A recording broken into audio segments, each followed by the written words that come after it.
Viral. Pagiging responsive ng Department of Agrarian Reform, pinuri ng Office of the President. Trending ngayon sa social media. Pinuri kamakailan ng the Office of the President ang Department of Agrarian Reform o ANGAR dahil sa mabilis na pagkilos nito sa mga reklamo ng mamamayan na natanggap nito sa serbisyo publiko sa pamamagitan ng 888 Citizens Complaint Center ng gobyerno. Alinsunod na rin sa direktiba ni Pangulong Bongbong Marcos Jr. na gawing isang maliksing burokrasya ang gobyerno na tumutugon sa mga pangangailangan ng publiko. Saad naman ni DAR Secretary Conrado Estrella III na ang ahensya sa loob ng 2 taon at 8 buwan ay umaksyon sa 100% ng mga reklamo ng mamamayan nito.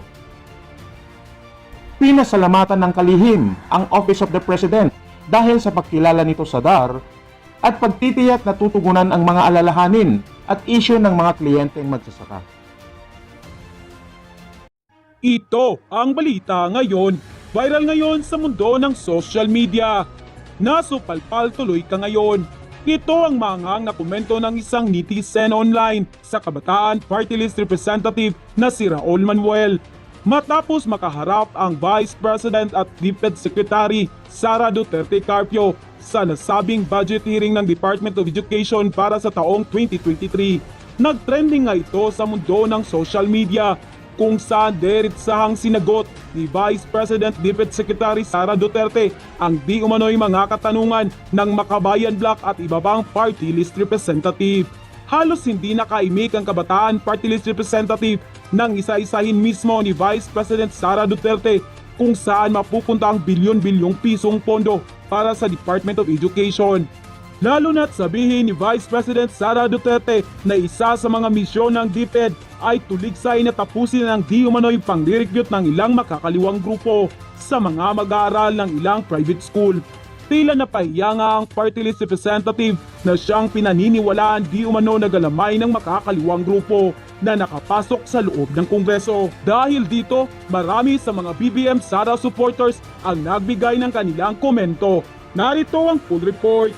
Pero bago ang lahat mga kachika, kung hindi ka pa nakasubscribe sa channel na ito, huwag mo nang patagalin yan, i-subscribe mo na yan at huwag mo rin kalimutang i-click ang notification bell para updated ka sa lahat ng bagong video na i-upload namin. At yun nga mga kachika, nagtrending nga sa mundo ng social media ang nasabing budget hearing ng Department of Education kung saan isa-isang sinagot ni Vice President at DepEd Secretary Sara Duterte ang Kabataan Party List Representative na si Raul Manuel kasama ang ilang party list representative.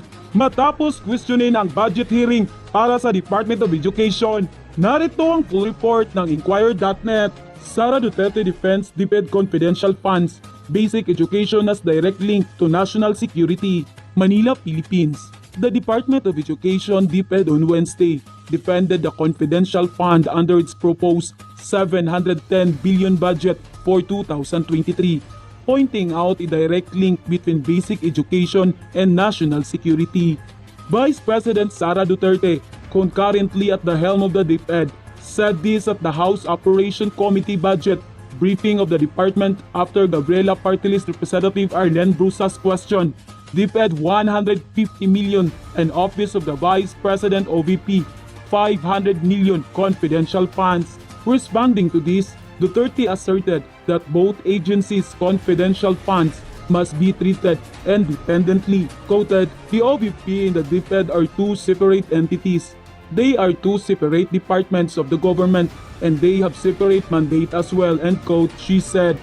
Duterte further argued, quoted, the success of project activity or program really depends on a very good intelligence and surveillance because you want to target specific issues and challenges, end quote. She then cited sexual grooming or learners, youth recruitment of terrorists and drug use of DepEd workers among the issues faced by the department, which are not laid out for the regular personnel to see. Quoted, that is why we need the help of the security cluster and the security sectors to address these issues and challenges to basic education. And as I said, basic education has a direct link to our country's national security, end quote. Duterte added. Kabataan Representative Raul Manuel, in a statement, sounded the alarm on DepEd plan to bolster its surveillance efforts. noting that it may sow unnecessary terror, distrust, and chaos within school.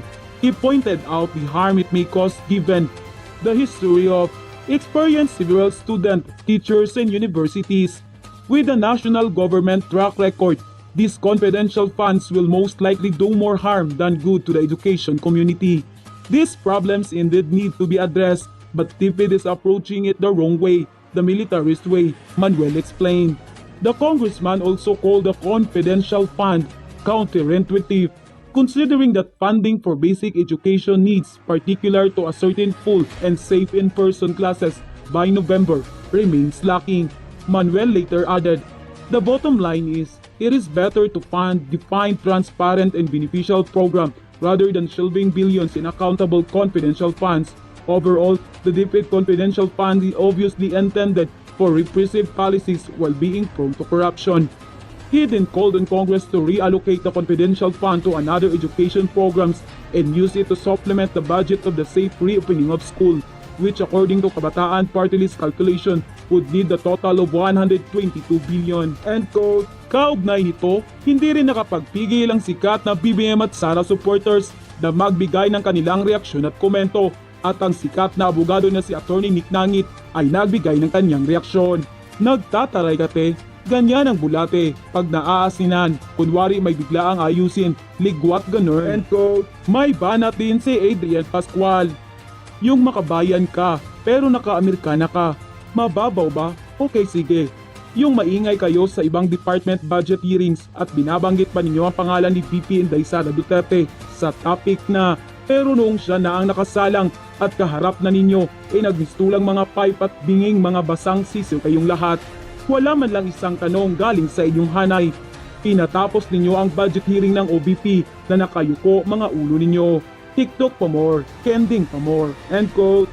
At pati din ang sikat na radio host writer na si Mark Lopez ay hindi rin pinalagpas ang balitang ito. Aniya, 7-minute deliberation sa budget ng Office of the Vice President sa House hearing kanina. Asan si Raul Daniela Villar Manuel at yung iba pang maingay makabayan la? Bakit hindi kayo biksena? Akala ko ba fiscal lizard kayo? Kasi hindi nyo nakaya si Sara Duterte, which really shows how shallow you really are. Puro forma." End quote. Sa naging deliberation sa budget ng Office of the Department of Education ay naging matagumpay nga ang nasabing budget na hinihingi ng Department of Education. Nagpasalamat nga ng lubos si Vice President Sara Duterte. Ayon sa kanyang Facebook post, "Lubos ang ating pasasalamat sa House of Representative Appropriation Committee sa mabilis na pagdinig ng ating budget proposal para sa Office of the Vice President at sa Department of Education para sa taong 2023 ngayong araw. Dahil dito, panatag po tayong may sakatuparan ng mga programa at proyekto ng the Office of the Vice President at ang Department of Education, kasama na ang OBP Satellite Office na idatag pa sa iba't ibang bahagi ng bansa na magbibigay daan sa pamahalaan na palawakin pa ang saklaw ng mga serbisyong panlipunan nito." Ito po ang mensahe ko sa ating mga mambabatas. If there's anything that we can do to help you as an office in your respective mandates, in your respective legislative districts and party lists, please let us know. We are open to collaboration and helping our fellow Filipinos. End quote. At yun na nga mga kachika. Narito naman ang samutsaring komento at reaksyon ng mga netizen hinggil dito. And the netizen posted, "Supalpal ka ngayon. Apakagaling mo Ma'am Sara. Di kami nagkamali sa pagboto sa'yo. Savage, huwag kayo kasi epal sa VP namin. Direct to the point magsalita. Ayan tuloy na pala ninyo. God bless you VP Sara." End quote. At yun na nga mga kachika. Marami sa ating mga kababayan ang napahanga sa galing ng ating mahal na Pangulo na pumili ng kabinete, lalong-lalo na ang pagkatalaga niya kay Vice President Sara Duterte bilang Secretary of Department of Education dahil sa wastong paraan di umano nito sa hani ng edukasyon upang mapangalagaan ang mga guro at ang pag-asa ng ating bayan, ang kabataang mag-aaral. At yun na nga mga kachika, ano na ang iyong magiging reaksyon at komento patungkol sa balitang ito ay huwag kalimutang i-comment sa baba. Hanggang sa muli, maraming salamat po.